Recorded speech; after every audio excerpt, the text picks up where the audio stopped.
उधर उत्तराखंड की रजत जयंती पर पूर्व मुख्यमंत्री हरीश रावत हरिद्वार पहुंचे, जहां पर उन्होंने हर की पौड़ी पर मां गंगा का दूधाभिषेक कर राज्य की खुशहाली की कामना की। वहीं हमारे संवाददाता हर्ष तैनी ने कांग्रेस नेता हरीश रावत से खास बातचीत की और इस दौरान उन्होंने बीजेपी पर अहंकार का आरोप लगाया। सुनिए।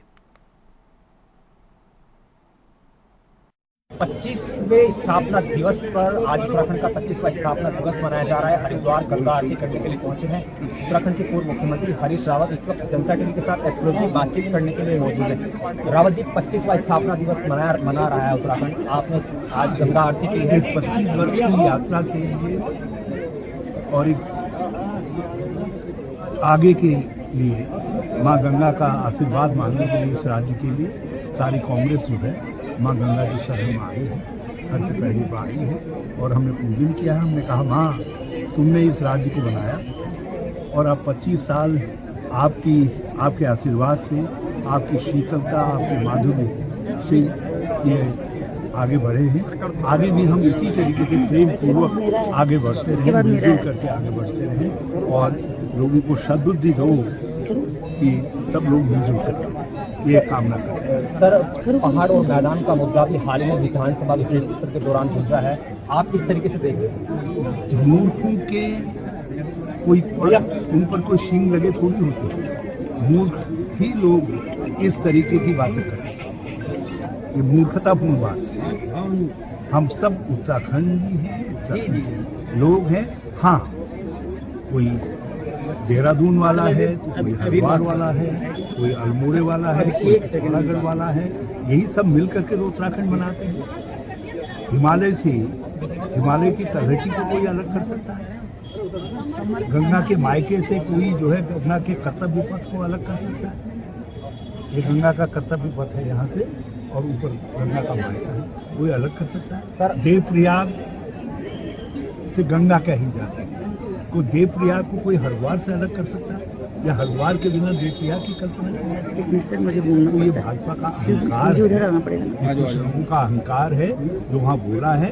अहंकार का सभ्य समाज में कोई स्थान नहीं होता है।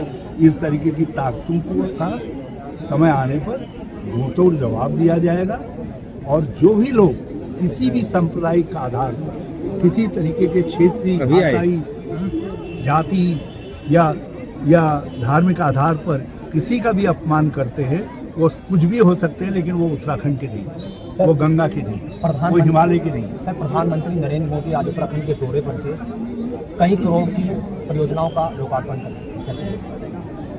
हाँ, जबकि प्रधानमंत्री जी को अपने लोगों के आचरण की निंदा करनी चाहिए थी। कहना चाहिए था कि तुमने जो अपमानकारी शब्द विधानसभा में कहे हैं और कहते कि धामी उठो और उसके लिए क्षमा मांगो,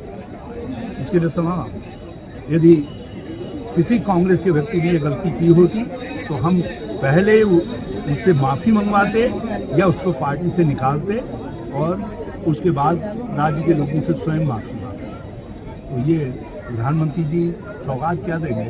उनके शिष्य हैं धामी जी, उनके चेहरे पर जो उन्होंने यूसीसी का रोगन जोड़ा था, कहीं जो है कुछ पाउडर जोड़ा था लैंड जिहाद का, कभी जो है फूड जिहाद का, कभी कुछ और जिहादों का, वो सब पाउडर जो है वो उफड़ने लग गए थे। तो नए सिरे से जो है धामी जी की डेंटिंग पेंटिंग करने और उनकी पॉलिसिंग आदि करने के लिए श्री मोदी यहाँ आए। उत्तराखंड को सार्थक भी सकती जिन परियोजनाओं का शिलान्यास करते हुए 800 करोड़ की बात कर रहे हैं, वो तो नेशनल प्रोजेक्ट के रूप में यूपीए की गवर्नमेंट के समय में स्वीकृत हुए और संयोग से उस समय मैं भारत सरकार का जल संसाधन मंत्री था। सर, आप फेसबुक पर लगातार पोस्ट करते रहते हैं गैरसैंण को स्थायी राजधानी बनानी चाहिए।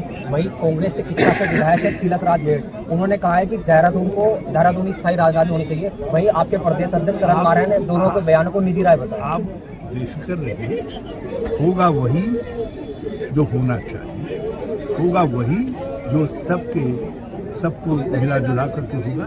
इस समय हमको सरकार लानी है 2027 में और कांग्रेस का हर कार्यकर्ता चाहता है सरकार आए और हरीश रावत वही कहेगा जिससे सरकार आ सर क्या वीरेंद्र रावत जी हरिद्वार से चुनाव लड़ने वाले हैं 2027? वो बात की बात है। वरुण भाई सर ये एक्सक्लूसिव बातचीत हमारे से कर रहे थे उत्तराखंड के पूर्व मुख्यमंत्री अपने सहयोगी के साथ। मेहर सैनी, जनता टीवी, हरिद्वार।